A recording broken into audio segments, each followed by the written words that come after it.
지난주 국내외에서 중대한 소식들이 이어졌습니다. 도널드 트럼프 미국 대통령의 상호 관세 부과 발표에 이어서 윤석열 전 대통령의 파면이라는 결정이 내려졌는데요. 투자자들의 시선은 어디로 향했을까요? 지난주를 핫하게 달군 인기 검색어 소개해 주시죠. 인베스팅닷컴 유저들은 뉴욕 증시에 큰 관심을 보였는데요. 검색량을 보면 나스닥 100 지수 선물은 전주 대비 약 104% 증가한 200만 뷰, S&P 500 지수 선물은 무려 252% 늘어난 17만 뷰를 기록했습니다. 네, 이렇게까지 관심이 쏠린 이유, 당연히 트럼프의 관세 정책 때문이겠죠? 네, 맞습니다. 시장은 지난 2일 트럼프가 발표한 상호 관세 정책에 큰 충격을 받았습니다. 네. 주요 무역 상대 57개국에 최대 50%의 관세를 때리겠다라고 했는데 구체적으로 어떻게 적용됐을까요? 우리나라는 25%, 중국 34%, 일본 24%, EU 20%, 베트남 46% 등의 관세가 예고되었는데요. 우리나라는 미국과 FTA를 체결한 국가임에도 FTA를 맺지 않은 일본보다 높은 관세가 책정돼 논란이 일었습니다. 네. 이 관세가 실제로 적용된다면 올해 한국의 수출은 약 10% 감소하고요. GDP 성장률도 0%대로 하락될 우려도 나오고 있습니다. 트럼프 대통령이 이런 결정을 내린 데에는 뭔가 근거가 있었을 것 같은데요. 미국 무역대표부가 지난달 31일 발표한 국가별 무역 장벽 보고서를 근거로 들었습니다. 한국의 자동차 배출가스 규제와 쌀 관세 문제 등 비관세 장벽이 문제가 됐다는 설명인데요. 하지만 더 큰 문제는 외교적 리더십 공백입니다. 윤석열 전 대통령의 파면 이후 정상 간 외교를 통한 문제 해결이 어려운 상황이기 때문인데요. 우리 정부도 미국과의 관세 협상을 어떻게 풀어나갈지 고심 중인 것으로 알고 있습니다. 네. 이 미국이 베트남에 가장 큰 관세를 부과했습니다. 무려 46%나 되는 고율 관세를 부과를 한다고 했는데 이렇게 되면 우리 기업들도 영향이 클 것 같습니다. 맞습니다. 삼성전자의 경우 스마트폰 생산량의 46%가 베트남에서 생산이 되는데 대부분 물량이 미국으로 수출되는데요. 삼성전자로선 당장 생산 거점을 옮기기도 쉽지 않은 상황입니다. 네. 다만 삼성전자는 멕시코에서 TV와 생활가전을 만들어 미국에 수출 중인데 이번 상호 관세 대상에서 멕시코는 제외됐잖아요. 삼성전자가 멕시코 공장 생산을 유지할 가능성이 높다고 봅니다. 네. 이렇게 되면 결국 삼성전자 입장에서는 제품 가격을 올릴 수밖에 없을 것 같은데요. 업계의 시각은 어떻게 흘러가고 있을까요? 네, 업계에 따르면 삼성전자가 당장은 미국 내 보유 재고로 대응할 것으로 알려져 있는데요. 특히 올해 출시된 갤럭시 S25 시리즈는 관세 발표 전에 이미 미국으로 출하됐기 때문에 큰 영향은 없을 것 같고요. 하지만 하반기 출시 예정인 폴더블 폴 시리즈나 중저가 스마트폰, 태블릿 제품군은 관세 영향을 받아 가격 인상에 불가피할 것이라는 분석이 나오고 있습니다. 네. 그렇다면 미국 애플은 어떤 영향이 있는지 궁금한데요. 애플도 중국 현지 생산에 많이 의존을 하고 있는 걸로 알고 있습니다. 네, 애플 역시 상황이 비슷한데요. 특히 아이폰은 전체 생산량의 약 90%를 중국에서 생산 및 조립을 하고 있습니다. 이런 구조상 애플도 이번 하반기 관세를 피하긴 어려워 보입니다. 4월 9일 오전 기준으로 트럼프 행정부 출범 이후 지금까지 부과할 것이라고 예고된 대중국 관세만 해도 총 104%로 알려져 있습니다. 네. 그렇게 되면 올해 출시되는 아이폰 가격은 또 크게 오를 수 있을 것 같은데요. 관세가 부과되면 애플의 수익성에도 영향을 줄 것 같습니다. 최근 주가 흐름은 어땠나요? 전문가들은 상호 관세 부과가 현실화되면 올해 출시 예정인 아이폰 17 프로 맥스의 가격 인상이 불가피하다고 보고 있습니다. 미국 내 소비자 가격이 현재 $1,200, 약 177만 원에서 최대 $2,300, 약 338만 원까지 소비자 가격이 오를 수 있다는 전망도 나오고 있는데요.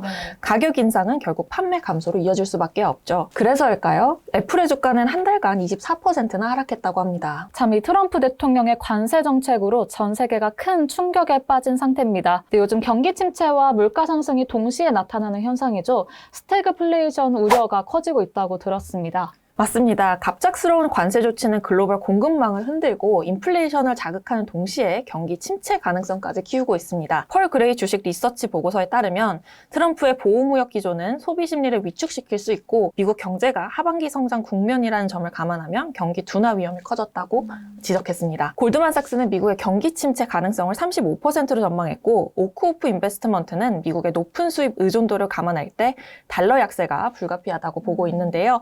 달러 약세는 관세로 인한 인플레이션 압력을 더욱 키울 수 있다고 경고했습니다. 즉 물가가 오르면 생계비 부담이 커지고 결국 소비가 줄어들면서 전반적인 경기 위축으로 이어질 수 있다는 겁니다. 네. 이런 상황에서 투자자들은 어디에 자산을 옮겨야 할지 고민이 크실 텐데요. 금이나 국채처럼 안전자산에 대한 관심도 커지고 있겠죠? 네, 그렇습니다. 지난주 인베스팅닷컴 금 검색량은 43% 늘어난 45만 8천 건을 기록했는데요. 다만 이번에는 금을 사려는 것보다는 팔려는 움직임이 컸는데요. 7일 오전 9시 30분 기준 금은 전 거래일 대비 1.12% 하락한 온수당 2,999달러에 거래됐습니다.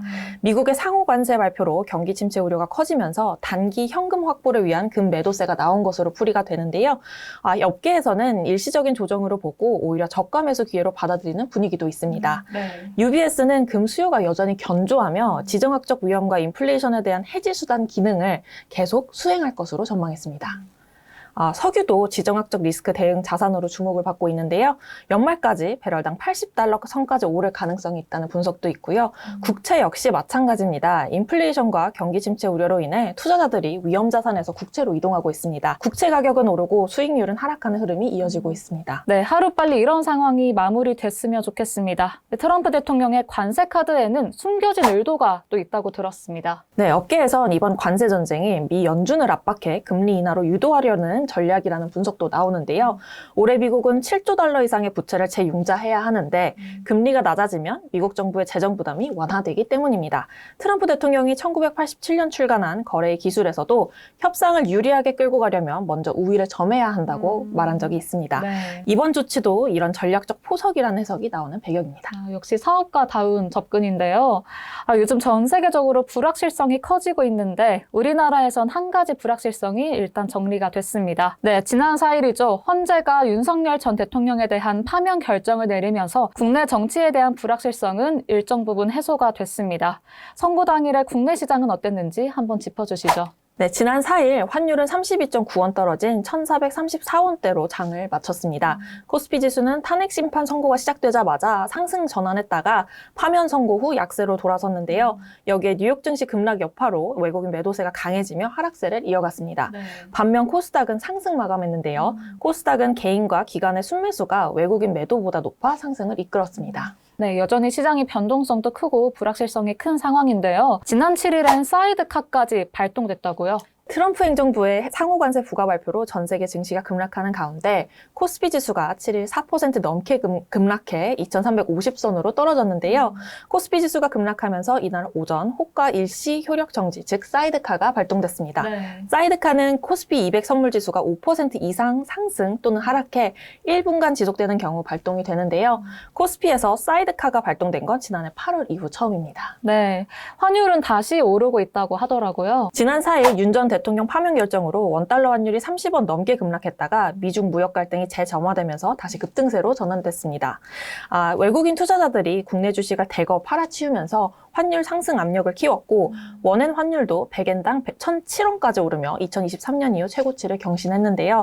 글로벌 경기 침체 우려 속에 안전자산인 엔화에 대한 선호도가 높아진 영향으로 보입니다. 어서 빨리 이 정세가 마무리되고 안정됐으면 좋겠습니다. 오늘도 함께해 주신 황성아 매니저님 고맙습니다. 감사합니다. 투자하기 어려운 요즘 어떤 주식을 사야 할지 고민이시라고요? 인베스팅닷컴의 프리미엄 주식 서비스 인베스팅 프로를 추천드립니다. 기업의 재정 건전성과 적정 가치를 단 1초 만에 확인할 수 있고요. 수익 가능성이 높은 종목들도 바로 AI가 추천해 드리니까요. 저희 더 차트 고정 댓글을 보시면요. 스페셜 할인 쿠폰 링크도 달아뒀으니까 많은 관심 부탁드릴게요. 그럼 저희는 다음 주에도 새로운 키워드와 인사이트로 여러분들 찾아뵙도록 하겠습니다. 잊지 말고 찾아주시고요. 그럼 조댓구알 잊지 마시고요. 좋아요, 댓글, 구독, 알림 설정까지 감사합니다. 감사합니다. 안녕.